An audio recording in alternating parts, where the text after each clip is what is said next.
Well, last week, if you were here, our question was, who will take care of us? And the answer was a dramatic charter for all of humanity, a perfect solution. The answer was Jesus. Jesus will be our king forever. God will make him king, and Jesus will take care of us now and beyond death. That was last week. And this week, our question, I think, is how likely is that? So we've had promises in 2 Samuel 7, and then 2 Samuel 8 is a sort of ending of the season. If this was a Netflix, 2 Samuel 8 would be the end of this season. The next season has been commissioned. You can see it on the next page. We'll get there maybe in the autumn. And it ends with a summary of David's victories, not in chronological order, but just a summary. It ends with a list of names. This is who was running the government at the time. This is the end of his journey to the throne. And come back next time for what David did once he was king. So chapter 7 is the promises. Chapter 8, how likely are they to come true? So this is where we're going to be going this morning. And we'll spend some time on the first part there before we get to the 1, 2, 3 with the answer. We need to see how unlikely all of this was, God's unlikely promises to his king. So I want to remind you what was promised last week. So you'll need chapter 7 just across the page on page 310. And I'll put up a few quotes for us. So here is one. This is a promise about David's name. I will make your name great, like the names of the greatest men on earth. And lest you should think that, maybe there wasn't much competition back then in 1000 BC. Well, this is 700 years after Hammurabi of Babylon. This is 200 years after Ramesses the Great of Egypt. And David, who is he? He is a shepherd boy who became a soldier briefly and then became a refugee and now is a king of a small, disorganized federation of hill tribes. So there's a promise of a name, and then verse 10, verse 11, a promise of a place that will be a home where my people will no longer be disturbed and wicked people shall not oppress them anymore. It will be rest from all your enemies. This is a huge promise, and it is deeply, deeply unlikely. Israel was a small nation sitting on the richest trade route in the ancient world. Unless you have a way of going across the desert easily, then the only way from Egypt in the south up to places like Babylon and Syria and Assyria is to go through that fertile belt that we now call Palestine.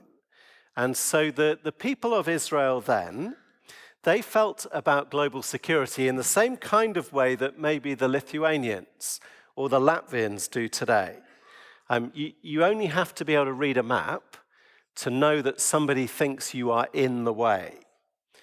When a stronger, more powerful neighbor has everything to gain from just a quick step across your borders, you think so unlikely that a shepherd boy could hold off Egypt and Syria and Babylon. His predecessor couldn't even hold back the Philistines. So a name and a place, and then verse 16, a promise of a kingdom forever. And you think, well, now we really are just taking the mick, aren't we? Your house and your kingdom forever. You think maybe, just for a tiny moment, maybe if all of those other superpowers all happen to have a civil war all at the same time, but forever? And even if we take out all the other nations, even internally, how likely is this? Remember, at this point, there has not yet been a single orderly transfer of power from father to son in Israel. So there is the shape of the unlikely promise, a great name, a place of rest, and a kingdom forever. But it's important to notice this is not a new promise. Actually, you can see this in Genesis chapter 1, 2, and 3. It's the promise right from the beginning of the Bible. But even more explicitly, this is the promise made as soon as we meet a man called Abraham. So here, sorry about the great wall of text. You might like to write down for later to look up Genesis 12 and Genesis 17. Because Abraham, he was promised a land. He was promised that he would become a great nation with a great name, and even that kings would come from him, and that all of that would be everlasting. Which puts a bit of context on the word unlikely, doesn't it?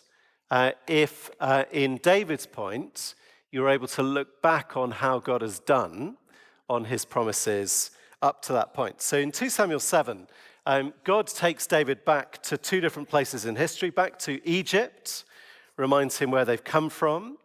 You were slaves, and now you are a nation. And he also takes him back to his childhood. You personally, you were from the pasture.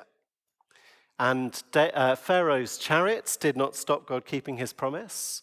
And Saul's armies did not stop God keeping his promise. But go all the way back to Abraham. What would Abraham make of David the king sitting in his palace in Jerusalem?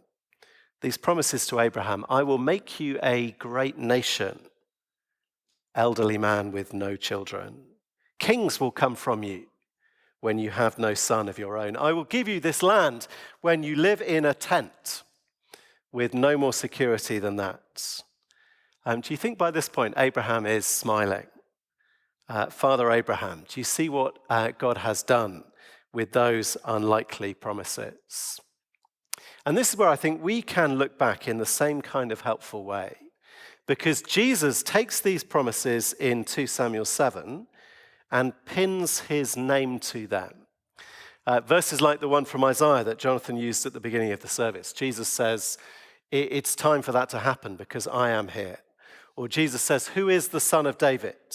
Who is David's Lord, but also his son? I am, Jesus says. And we said last week that the kingdom of David, it is like a large-scale prototype of what God is going to do in Jesus. So chapter 8 here is an invitation to open the door and step inside the scale model and explore it. Not everything in the prototype is the same as where we live. Not everything where we live is the same as the final reality that God will build when Jesus returns. But every single stage is manufactured out of unlikely promises.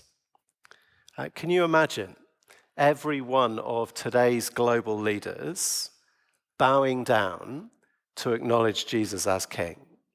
Seems an unlikely promise, humanly speaking. But on the day when Jesus returns, that is the promise of God for his future. So come back with me for a quick tour through the kingdom of David and see the unlikely promises coming true. So first of all, the king is saved by God. So if you look down at chapter 8, you'll see it comes in three parts. There are two lists of victories, and then there is a list of names. And both of the lists of victories end the same way. End of verse 6, the Lord gave David victory wherever he went. And then end of verse 14, the Lord gave David victory wherever he went. It's the same as God's reminder of how the last 40 years have gone for David. In chapter 7, verse 9, I've been with you wherever you have gone. And this, over the remaining years of David's reign, in the summary here in chapter 8, this is God's way of providing a place where there will be no more disturbance, where no more wicked people will oppress them. In their day, there is no nuclear deterrent. There is no mutually assured destruction. There's no United Nations peacekeeping force. Israel lives in the way on the most valuable trade route. Israel is step number one for any empire that decides maybe today they need to be a bit bigger. The only way to be safe is victory. And actually, the vocabulary doesn't come through strongly enough in English. Verse 6, verse 14 actually says in Hebrew, the Lord saved David wherever he went. This is a series of salvations. And I'm going to ask us to turn, can you please keep a finger where you are and turn to page 578, which is Psalm 60. Because there is a psalm written about some of these campaigns, a psalm written about the events we've got here. If you're on page 578, you'll see there's a historical note at the top of the psalm. I make it that 11 verses of our chapter are all covered in this psalm. Aram Naharaim, Aram Zobah, and Edom. And if you were writing music for 2 Samuel chapter 8, what kind of music would you write? I apologize to Michael earlier at 9:30. He hasn't put me straight, so I'm going to say that. I'd imagine musically something with a bit of papa, wouldn't you? The great and victorious King David, something joyful, something full of how good we are and how strong we are. Well, look at Psalm 60. This is how it feels to be the army at the time. Verse 1, you have rejected us, God, and burst upon us. You've been angry, now restore us. Or verse 3, you have shown your people desperate times. You've given us wine that makes us stagger. And the request, verse 5, is save us and help us with your right hand, that those you love may be delivered. Verse 11, give us aid against the enemy, for human help is worthless. All the way through the history in our chapter, they feel terrible. They feel like they are totally outnumbered and abandoned by God. Humanly speaking, every single one of these battles is going to go wrong.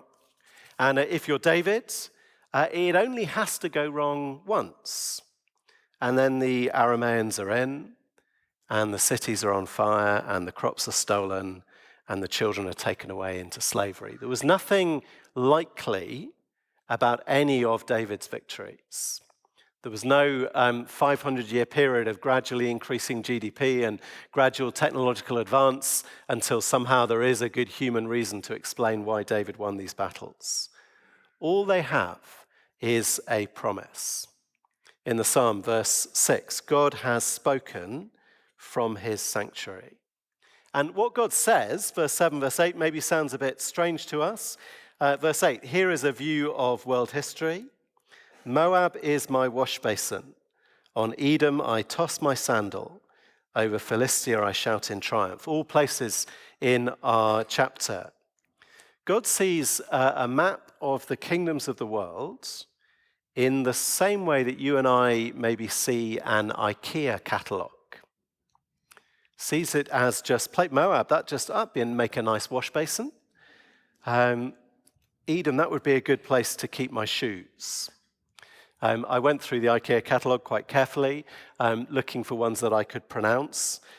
So that makes, I think, Moab is like the Katevik, which is a 40-centimeter porcelain thing of beauty you can put on a countertop as your wash basin. And then it makes Edom like the Mervel, which is for £1 only, you get twice as many shoes in the same space. And to God, that is what the nations of the world are like. I don't consult really, or not much, on where I'm going to keep my shoes. They go where I want. That's how it is to God. So with Psalm 60, both the emotion of the people and the attitude of God to his promises. Come back to 2 Samuel 8, and do you see the way David, he did not conquer his way to security? Not really. David, he was rescued all the way to victory.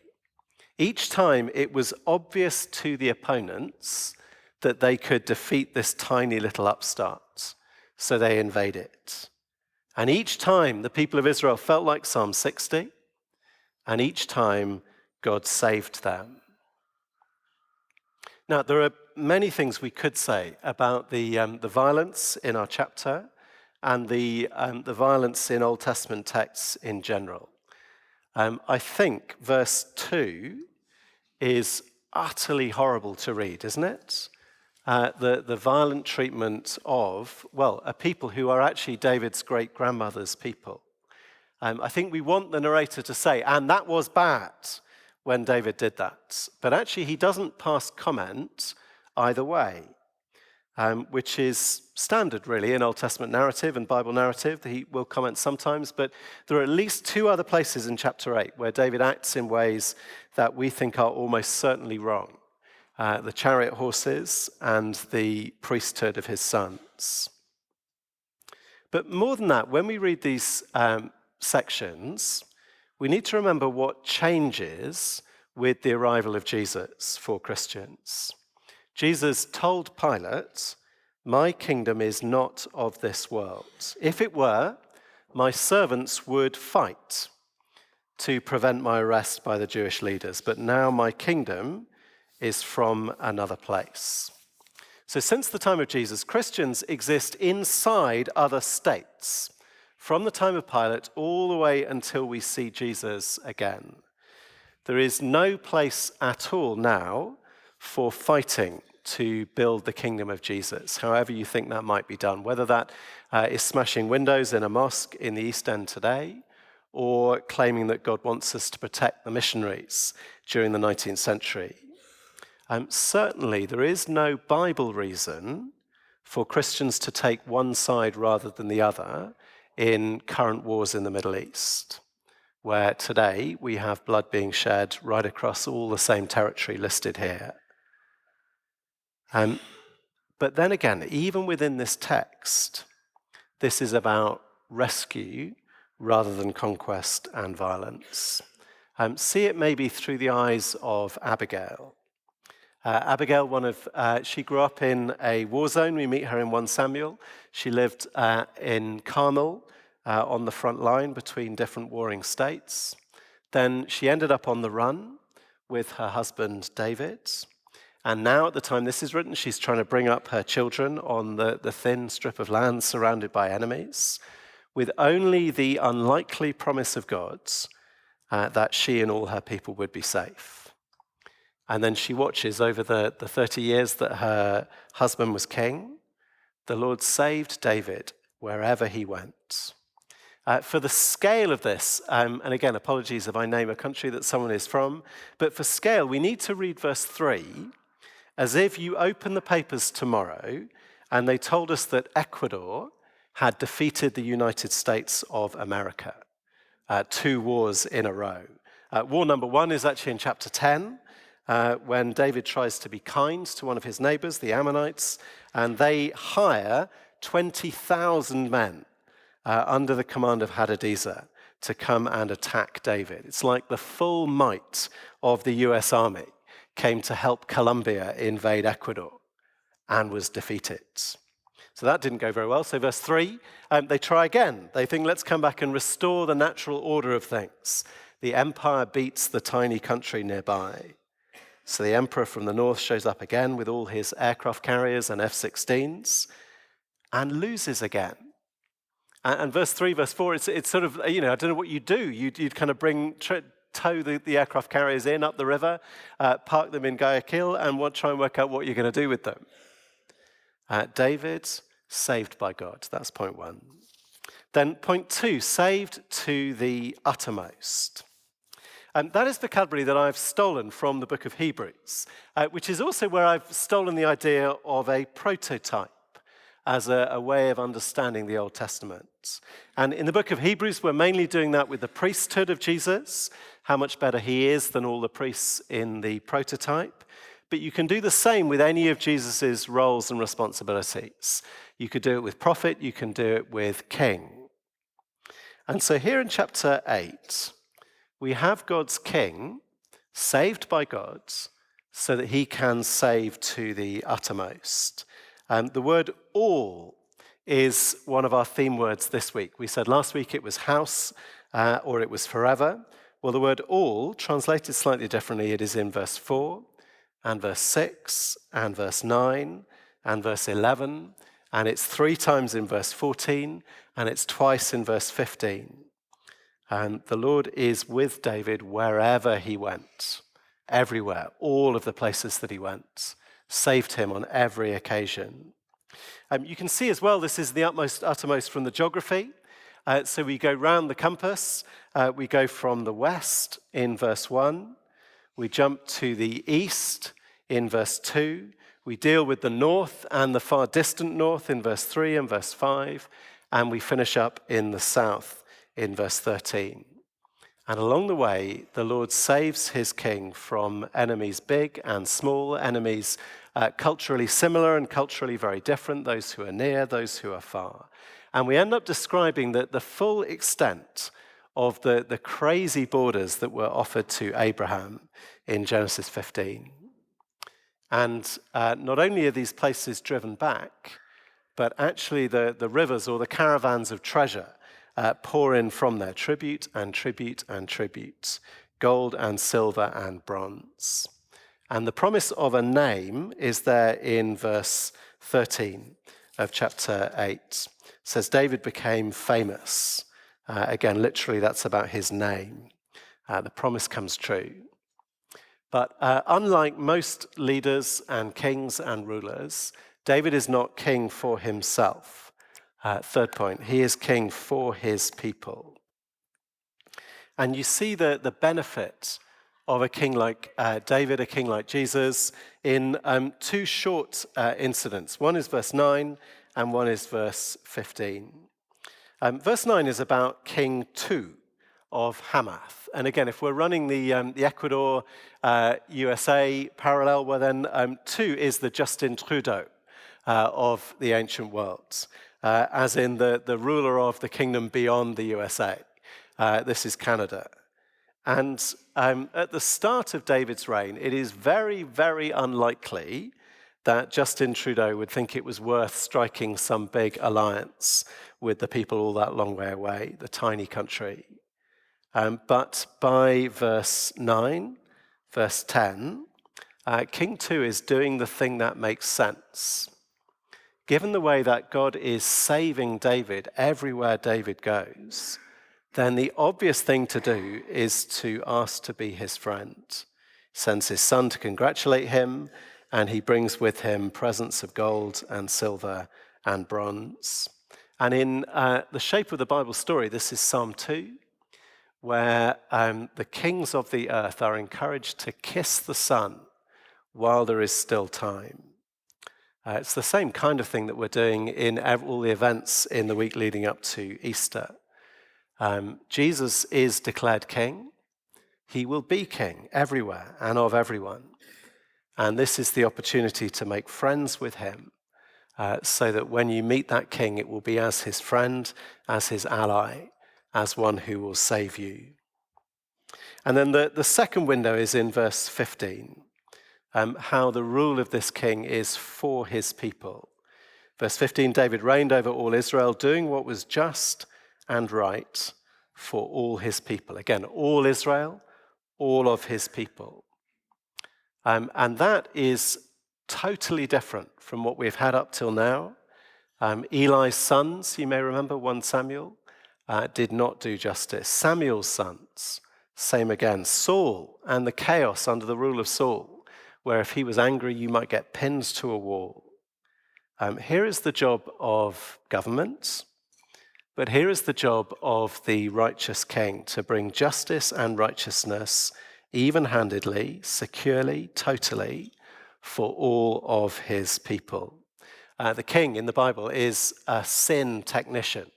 It's his job to prevent the people from sinning. It's his job to keep the weak from the consequences of the sin of other people. It's his job to punish the sin of those who do wrong. Everything here that we want, that we need, everything that we do not currently have perfectly and everywhere and for everyone.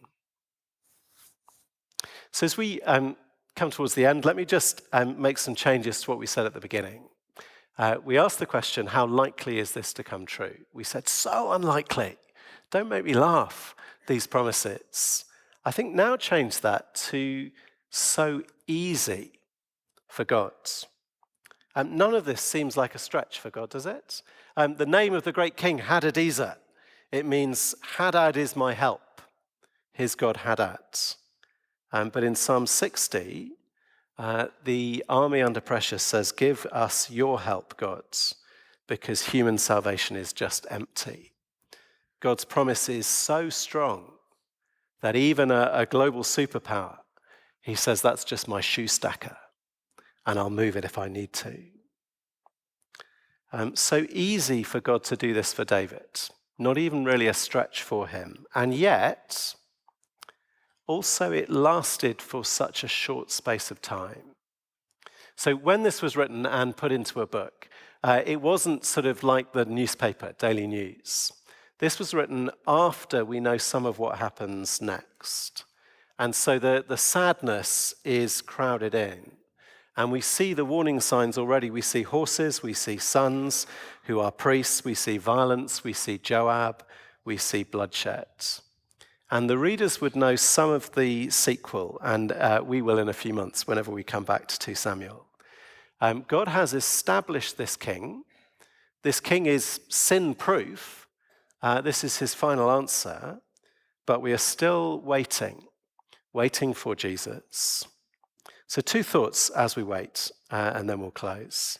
One is to learn from the prototype what it is that we need.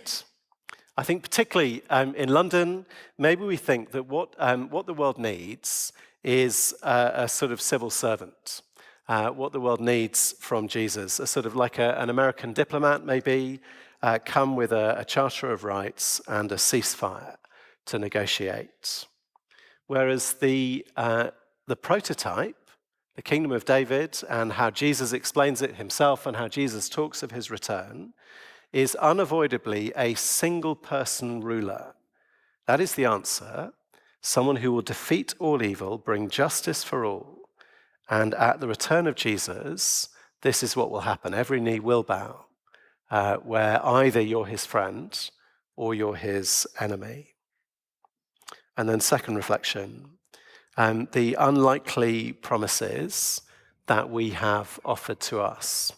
That promise that one day people will bow to Jesus, the promise that Jesus is king and no one can stop him.